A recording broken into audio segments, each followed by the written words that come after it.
আপনার একটা কবিতা আছে যে তোমার জন্য যতটা পথ হেঁটেছি ততটা পথ হাঁটলে আমি পৌঁছে যেতে পারতাম জেরুজালেম, আমার প্রিয়তম শহর। তোমার জন্য যতটা রাত কেঁদেছি ততটা কান্নায় আমি ছুঁয়ে দিতে পারতাম মেঘ, বর্ষায় ভিজিয়ে দিতে পারতাম তৃষ্ণার্ত সাহারা।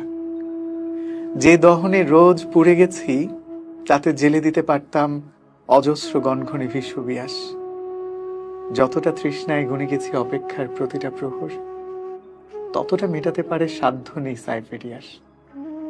যতটা ডুবে গেছি রোজ, যতটা উবে গেছি রোজ, যতটা ভেসে গেছি চুপ, যতটা বেহিসে বিডুব, সবটাই মিশে গেছে ওই। তোমাকে পাওয়া হলে দেখি এই আমি সেই আমি নই। অসাধারণ পড়েছিস, তোর পড়ার কারণে মনে হয়েছে কবিতাটা অনেক সুন্দর হয়ে গেছে। আপনার আমি আমাকে আমার মনে হয় যে আমি সাদাত হোসেনের কবিতার হাফেজ। আপনার এত বেশি, আমি তো হচ্ছে দীর্ঘ কলেবরে লাইভ শো করি মধ্যরাতের উঠোন, যেই শোতে হচ্ছে প্রায় আপনি মেসেঞ্জারে কল দিয়ে ডিস্টার্ব করতাম।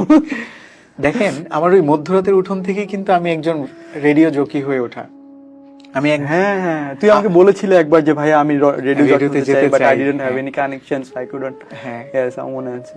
না, but I am so proud of you. আমি যখন আলহামদুলিল্লাহ। দেশের বাইরে বিভিন্ন জায়গায় যাই, যখন আমাকে কেউ এসে বলে যে ভাইয়া সালমান ভাইয়ার আমি অনেক ফ্যান, বা সালমান ভাইয়া আপনার অনেক কাছের ছোট ভাই, and I feel so proud of you.